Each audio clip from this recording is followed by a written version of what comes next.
अथ श्री अघनासक गायत्री स्तोत्र। नारद उवाच भक्तानुकम्पिन् सर्वज्ञ हृदयं पापनाशना गायत्र्याः कथितं तस्मात् गायत्र्याः स्तोत्रमीदय आदिशक्ते जगन्मातर भक्तानुग्रहकारिणी सर्वत्र व्यापिकेऽनन्ते श्रीसन्ध्ये ते नमोऽस्तुते। त्वमेव सन्ध्या गायत्री सावित्री च सरस्वती ब्राह्मी च वैष्णवी रौद्री रक्ता श्वेता सितेतरा प्रातर्बाला च मध्याह्ने यौवनस्था भवेत् पुनः ब्रह्मा सायं भगवती चिन्त्यते मुनिभिः सदा हंसस्था गरुडारूढा तथा वृषभवाहिनी ऋग्वेदाध्यायिनी भूमौ दृश्यते या तपस्विभिः यजुर्वेदं पठन्ती च अन्तरिक्षे विराजते सा सामगापि सर्वेषु भ्राम्यमाणा तथा भुवि रुद्रलोकं गता त्वं हि विष्णुलोकनिवासिनी त्वमेव ब्रह्मणो लोके मर्त्यानुग्रहकारिणी सप्तर्षि प्रीतिजननी माया बहुवरप्रदा शिवयोः करनेत्रोत्था ह्यश्रुस्वेदसमुद्भवा आनन्दजननी दुर्गा दशधा परिपठ्यते वरेण्या वरदा चैव वरिष्ठा वरवर्णिनी गरिष्ठा च वरार्हा च वरारोहा च सप्तमी नीलगंगा तथा संध्या सर्वदा भोगमोक्षदा भागीरथी मर्त्यलोके पाताले भोगवत्यपि त्रिलोकवाहिनी देवी स्थानत्रयनिवासिनी भूरलोकस्था त्वमेवासि धरित्रीलोकधारिणी भुवो लोके वायुशक्तिः स्वरलोके तेजसां निधिः महरलोके महासिद्धिर्जनलोके जनेत्यपि तपस्विनी तपोलोके सत्यलोके तु सत्यवाक् कमला विष्णुलोके च गायत्री ब्रह्मलोकगा रुद्रलोके स्थिता गौरी हरार्धाङ्गनिवासिनी अहमो महतश्चैव प्रकृतिस्त्वं हि गीयसे साम्यावस्थात्मिका त्वं हि सबलब्रह्मरूपिणी ततः परा पराशक्तिः परमा त्वं हि गीयसे इच्छाशक्तिः क्रियाशक्तिर्ज्ञानशक्तिस्त्रिशक्तिदा गंगा च यमुना चैव विपाशा च सरस्वती सरयुर्देविका सिन्धुर्नर्मदेरावती तथा गोदावरी शतद्रुश्च कावेरी देवलोकगा कौशिकी चन्द्रभागा च वितस्ता च सरस्वती गण्डकी तापिनी तोया गोमती वेत्रवत्यपि इडा च पिङ्गला चैव सुषुम्ना च तृतीयका गान्धारी हस्तिजिह्वा च पूषा तथैव च अलम्बुषा कुहुश्चैव संखिनी प्राणवाहिनी नाड़ी च त्वं शरीरस्था गीयसे प्राक्तनैर्बुधैः हृत्पद्मस्था प्राणशक्तिः कण्ठस्था स्वप्ननायिका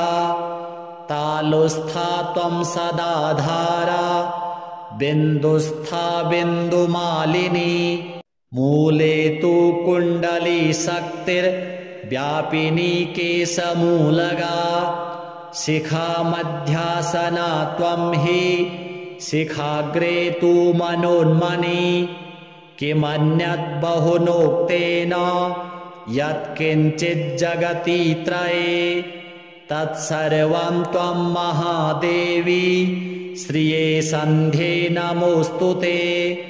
इतीदं कीर्तिदं स्तोत्रं सन्ध्यायां बहुपुण्यदां महापापप्रशमनं महासिद्धिविधायकं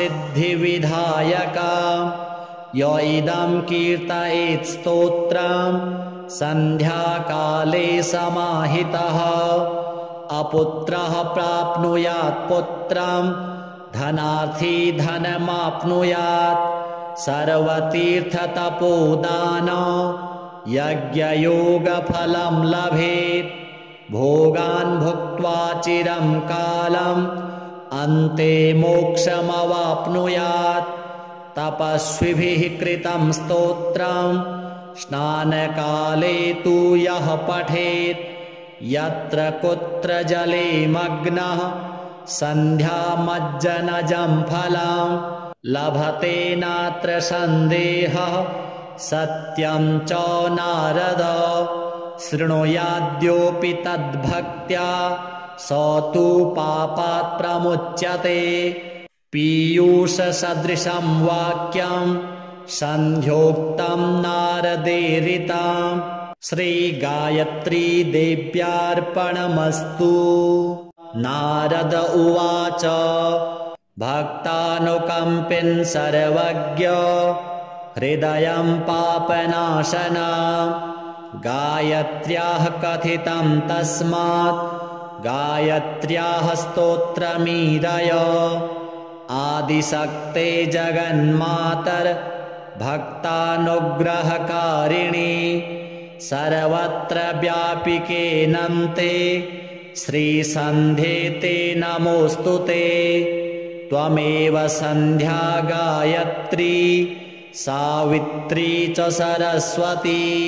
ब्राह्मी च वैष्णवी रौद्री रक्ता श्वेता सितेतरा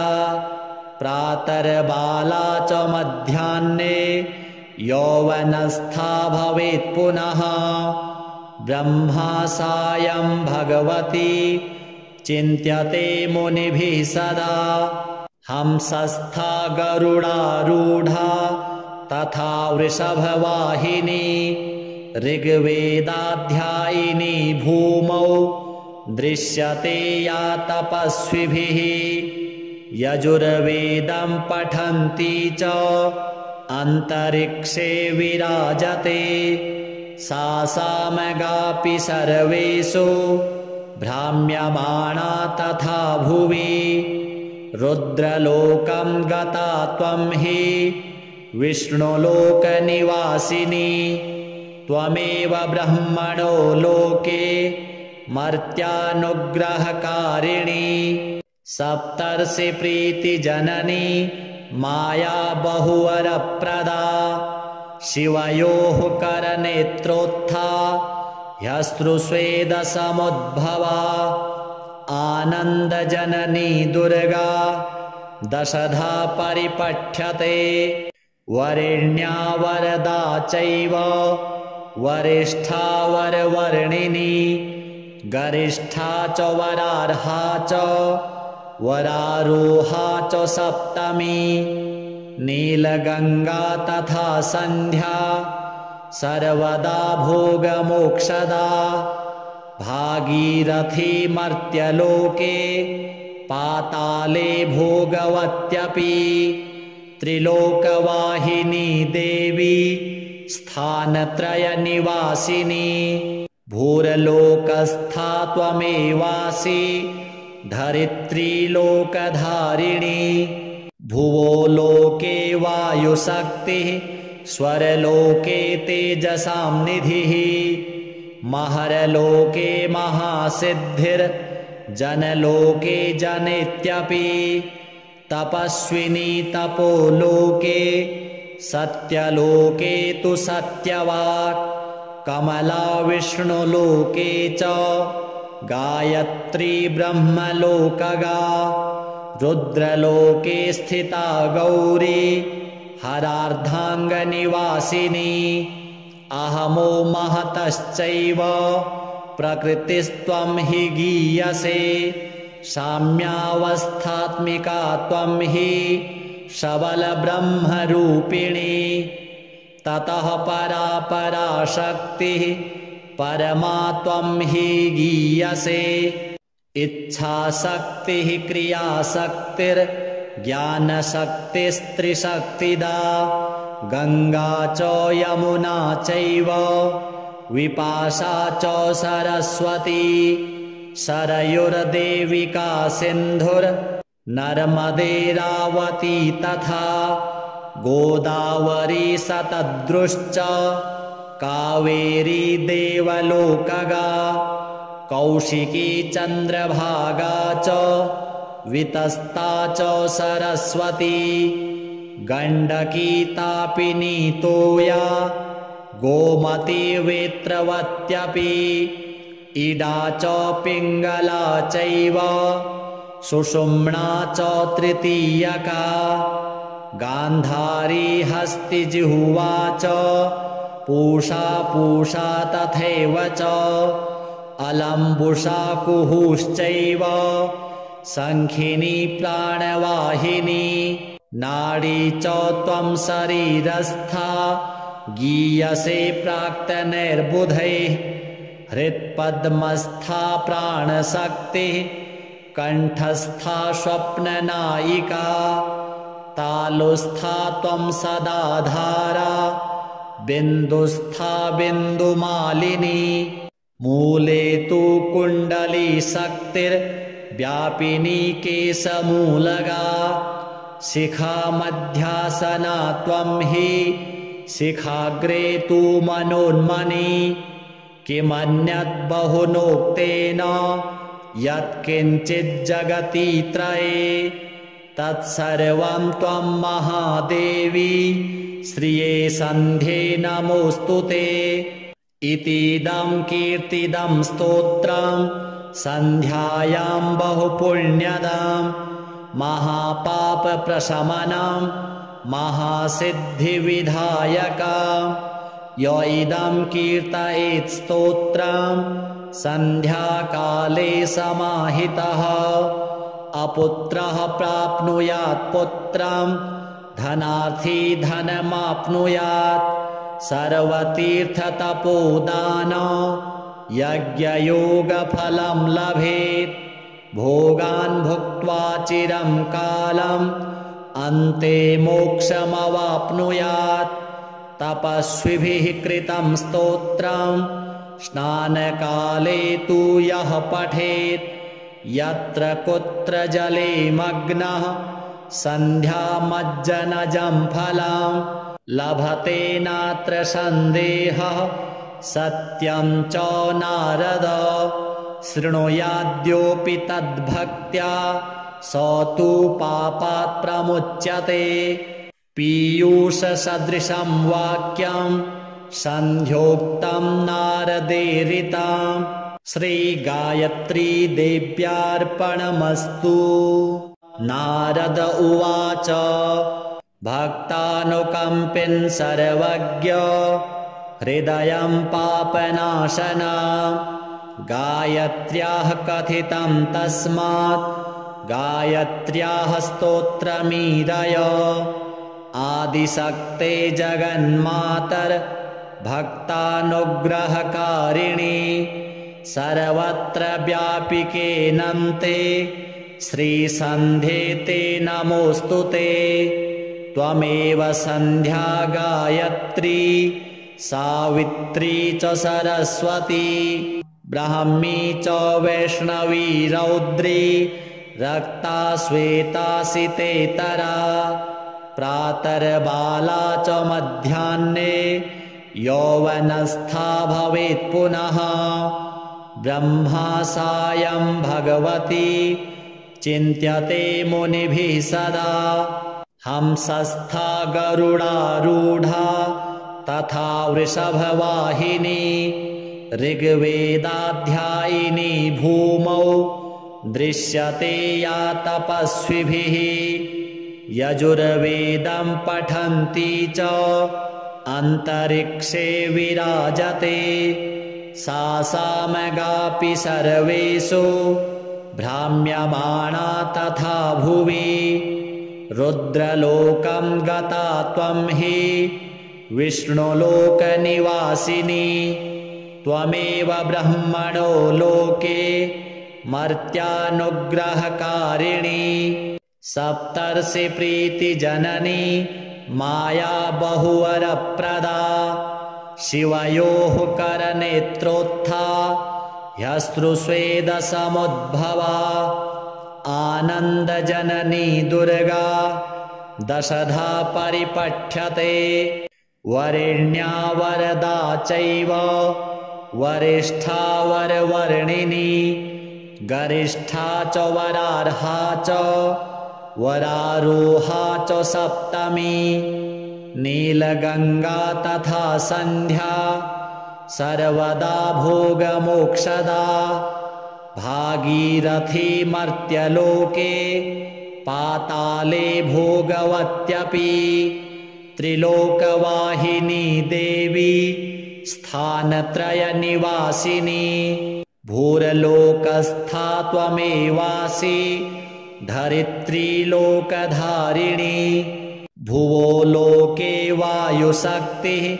स्वरलोके तेजसां निधिः महरलोके महासिद्धिर्जनलोके जनेत्यपि तपस्विनी तपोलोके सत्यलोके तु सत्यवाक् कमला विष्णुलोके च गायत्री ब्रह्मलोकगा रुद्रलोके स्थिता गौरी हरार्धाङ्गनिवासिनी अहमो महतश्चैव प्रकृतिस्त्वं हि गीयसे साम्यावस्थात्मिका त्वं हि सबलब्रह्मरूपिणी ततः परा पराशक्तिः परमा त्वं हि गीयसे इच्छाशक्तिः क्रियाशक्तिर्ज्ञानशक्तिस्त्रिशक्तिदा गंगा च यमुना चैव विपाशा च सरस्वती सरयुर्देविका सिन्धुर्नर्मदेरावती तथा गोदावरी शतद्रुश्च कावेरी देवलोकगा कौशिकी चन्द्रभागा च वितस्ता च सरस्वती गण्डकी तापिनी तोया गोमती वेत्रवत्यपि इडा च पिङ्गला चैव सुषुम्ना च तृतीयका गान्धारी हस्तिजिह्वा च पूषा तथैव च अलम्बुषा कुहुश्चैव शङ्खिनी प्राणवाहिनी नाडी च त्वं शरीरस्था गीयसे प्राक्तनैर्बुधैः हृत्पद्मस्था प्राणशक्तिः कण्ठस्था स्वप्ननायिका तालुस्था त्वं सदाधारा बिन्दुस्था बिन्दुमालिनी मूले तु कुण्डली शक्तिर्व्यापिनी केशमूलगा शिखा मध्यासना त्वं हि शिखाग्रे तु मनोन्मनी किमन्यत् बहुनोक्तेन यत्किञ्चिज्जगति त्रये तत्सर्वं त्वं महादेवी श्रिये सन्ध्ये नमोऽस्तु ते इतीदं कीर्तिदं स्तोत्रं सन्ध्यायां बहुपुण्यदां महापापप्रशमनं महासिद्धिविधायका य इदं कीर्तयेत् स्तोत्रं सन्ध्याकाले समाहितः अपुत्रः प्राप्नुयात् पुत्रं धनार्थी धनमाप्नुयात् सर्वतीर्थतपोदान यज्ञयोगफलं लभेत् भोगान् भुक्त्वा चिरं कालम् अन्ते मोक्षमवाप्नुयात् तपस्विभिः कृतं स्तोत्रं स्नानकाले तु यः पठेत् यत्र कुत्र जले मग्नः सन्ध्यामज्जनजं फलं लभते नात्र सन्देहः सत्यं च नारद शृणुयाद्योऽपि तद्भक्त्या स तु पापात् प्रमुच्यते पीयूषसदृशं वाक्यं सन्ध्योक्तं नारदेरितं श्रीगायत्री देव्यार्पणमस्तु। नारद उवाच भक्तानुकम्पिन् सर्वज्ञ हृदयं पापनाशना गायत्र्याः कथितं तस्मात् गायत्र्याः स्तोत्रमीरय आदिशक्ते जगन्मातर भक्तानुग्रहकारिणी सर्वत्र व्यापिकेऽनन्ते श्रीसन्ध्ये ते नमोऽस्तु ते त्वमेव सन्ध्या गायत्री सावित्री च सरस्वती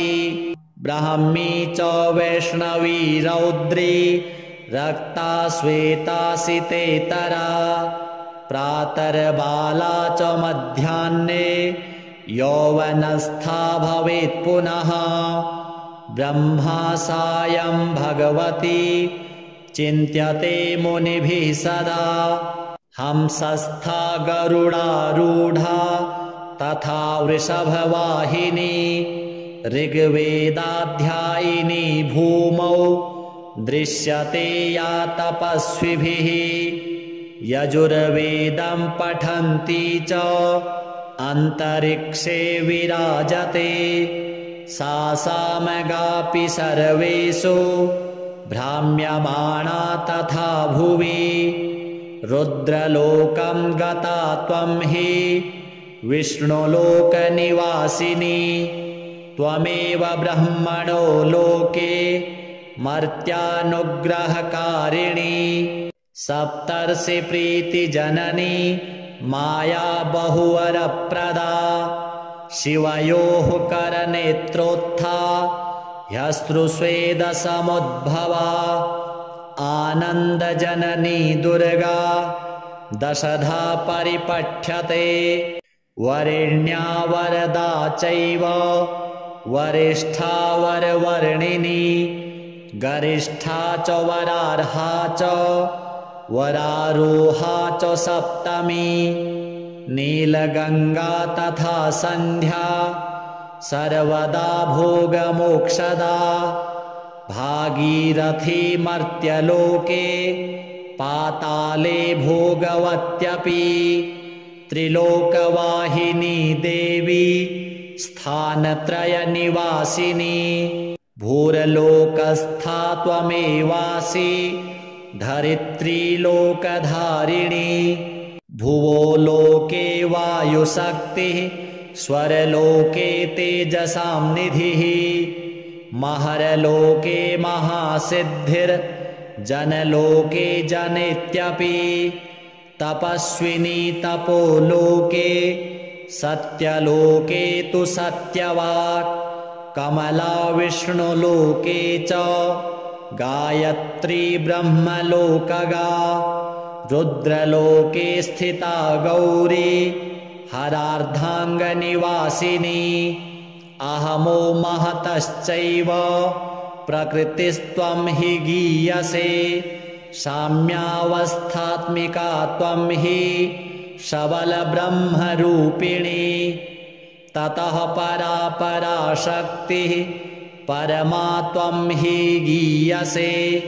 इच्छाशक्तिः क्रियाशक्तिर्ज्ञानशक्तिस्त्रिशक्तिदा गंगा च यमुना चैव विपाशा च सरस्वती सरयुर्देविका सिन्धुर्नर्मदेरावती तथा गोदावरी शतद्रुश्च कावेरी देवलोकगा कौशिकी चन्द्रभागा च वितस्ता च सरस्वती गण्डकी तापिनी तोया गोमती वेत्रवत्यपि इडा च पिङ्गला चैव सुषुम्ना च तृतीयका गान्धारी हस्तिजिह्वा च पूषा तथैव च अलम्बुषा कुहुश्चैव शङ्खिनी प्राणवाहिनी नाडी च त्वं शरीरस्था गीयसे प्राक्तनैर्बुधैः हृत्पद्मस्था प्राणशक्तिः कण्ठस्था स्वप्ननायिका तालुस्था त्वं सदाधारा बिन्दुस्था बिन्दुमालिनी मूले तु कुण्डली शक्तिर्व्यापिनी केशमूलगा शिखा मध्यासना त्वं हि शिखाग्रे तु मनोन्मनी किमन्यत् बहुनोक्तेन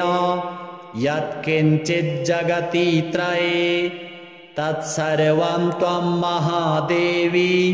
श्रिये सन्ध्ये नमोऽस्तुते इतीदं कीर्तिदं स्तोत्रं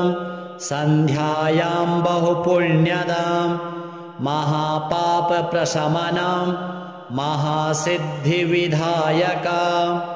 य इदं कीर्तयेत् स्तोत्रं सन्ध्याकाले समाहितः अपुत्रः प्राप्नुयात् पुत्रं धनार्थी धनमाप्नुयात् सर्वतीर्थतपोदान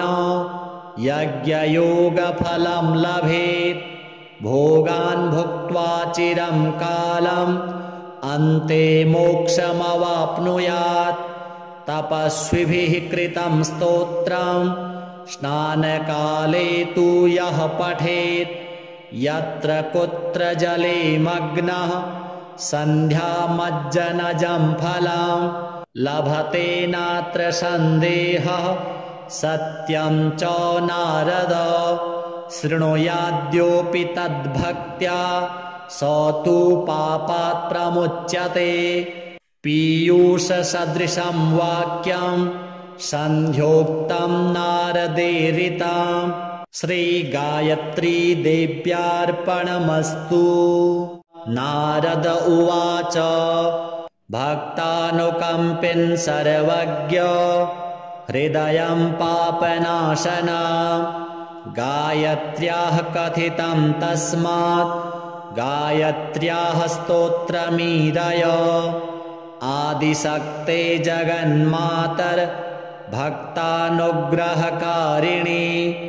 सर्वत्र व्यापिकेऽनन्ते श्रीसन्ध्ये ते नमोऽस्तुते त्वमेव सन्ध्या गायत्री सावित्री च सरस्वती ब्राह्मी च वैष्णवी रौद्री रक्ता श्वेता सितेतरा प्रातर्बाला च मध्याह्ने यौवनस्था भवेत् पुनः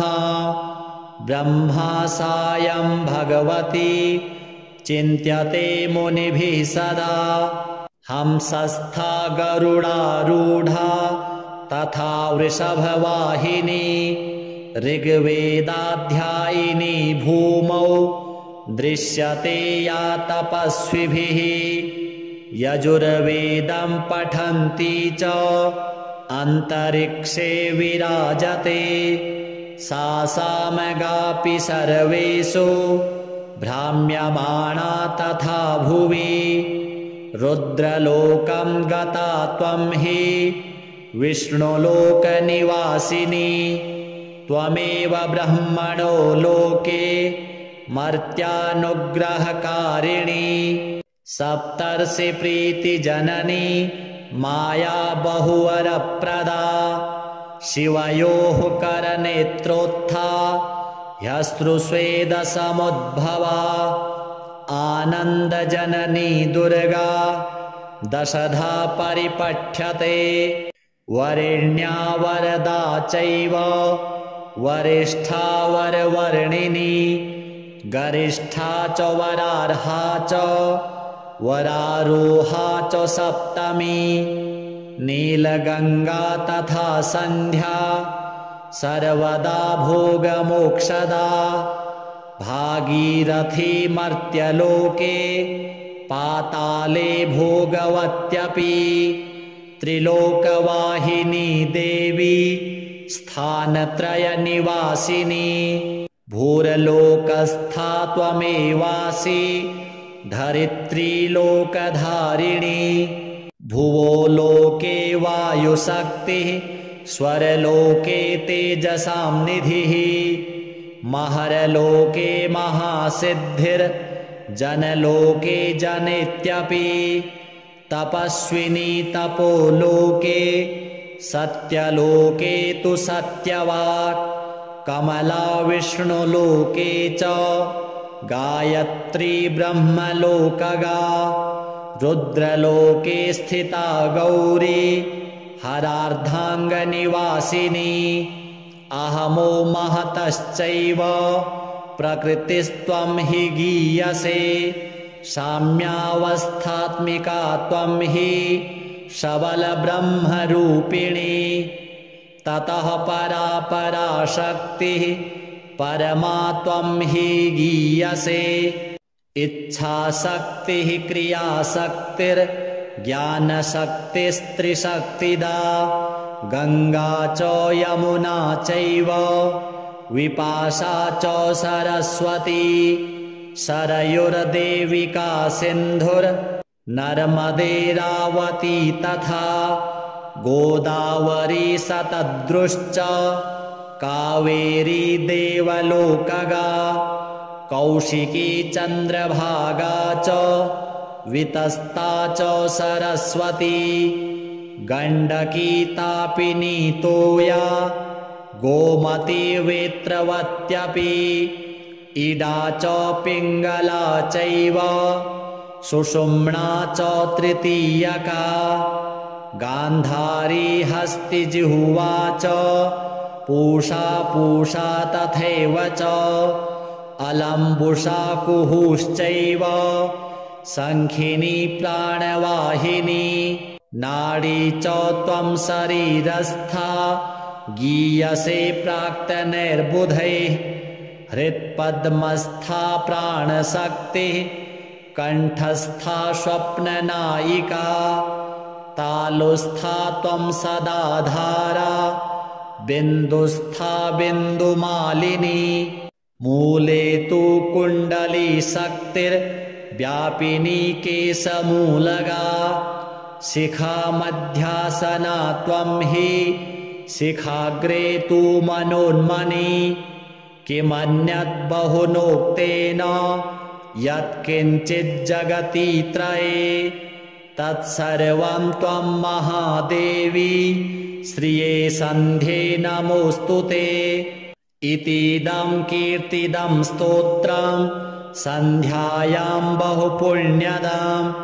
महापापप्रशमनं महासिद्धिविधायकं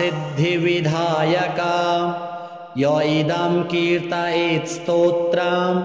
सन्ध्याकाले समाहितः